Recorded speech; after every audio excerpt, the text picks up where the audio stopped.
Hello, কি অবস্থা আপনাদের? আশা করছি সবাই ভালো আছেন। তো আজকের রেসিপি হচ্ছে কাবলি ছোলা দিয়ে লুচি।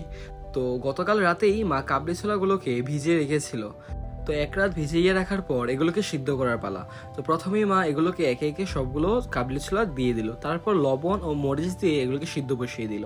আগের রাতে ভিজে রাখার কারণে ঝটপট সিদ্ধ হয়ে যাবে। তো পাশে একটি কড়াইয়ের মধ্যে কিছু পরিমাণে দুধ নিয়ে আগের ছানার জল দিয়ে ছানা কেটে নেওয়া হলো। চাইলে আপনারা ভিনেগার, লেবু যে কোনো একটা ব্যবহার করলেই হয়।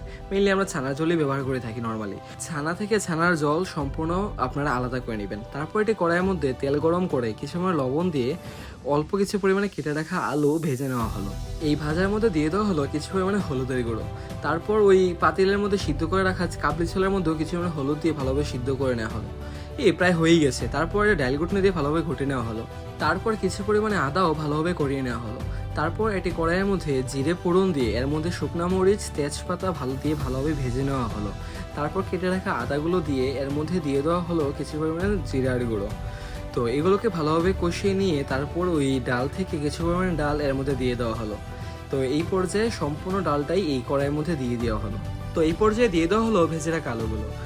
পাশে একটি ফ্রাই প্যান গরম করে এর মধ্যে কিছু পরিমাণে তেল ও হলুদের গুঁড়ো এবং লবণ দিয়ে ভালোভাবে ওই ছানাটুকু ভেজে নেওয়া হলো। চাইলে আপনারা কিউব করে কেটেও আপনারা ভাজতে পারবেন, কিন্তু মা এগুলোকে নর্মালি ভেজে নিল যেভাবেই ছিল।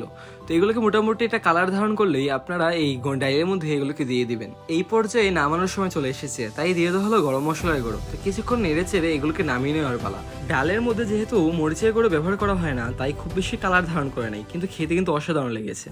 এইবার লুচি তৈরি করার পালা। তো এর জন্য পরিমাণ মতো ময়দা, কিছু পরিমাণ লবণ, চিনি দিয়ে এর মধ্যে নিশিতা কোম্পানির সুজি দিয়ে দেওয়া হলো, তাও পরিমাণ মতো। তো এইবার দিয়ে দেওয়া হলো কিছু পরিমাণে সয়াবিন তেল। তো এইগুলোকে ভালোভাবে এবার মিশিয়ে নেওয়ার পালা। তো এইবার দিয়ে দেওয়া হলো কালো জিরে।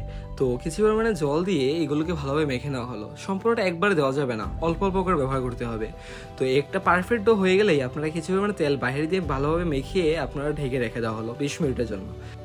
তো এগুলোকে নর্মালি রুটির মতো করেই গোল করে বেলে নেওয়া হলো, যতটুকু গোল করা যায় আর কি। তো এবার গরম তেলের মধ্যে এগুলোকে ভেজে নেওয়ার পালা। তো চেষ্টা করবেন আপনার লো আঁচের মাধ্যমে ভাজার, যার ফলে এগুলো পুড়বে না।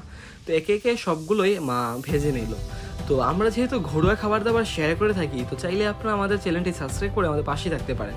এই তো একে একে সবগুলো লুচি ভেজে নেওয়া হলো। এটা ছিল সম্পূর্ণ নিরামিষ একটা রেসিপি। চাইলে আপনারা বাড়িতে ট্রাই করে অবশ্যই দেখতে পারেন।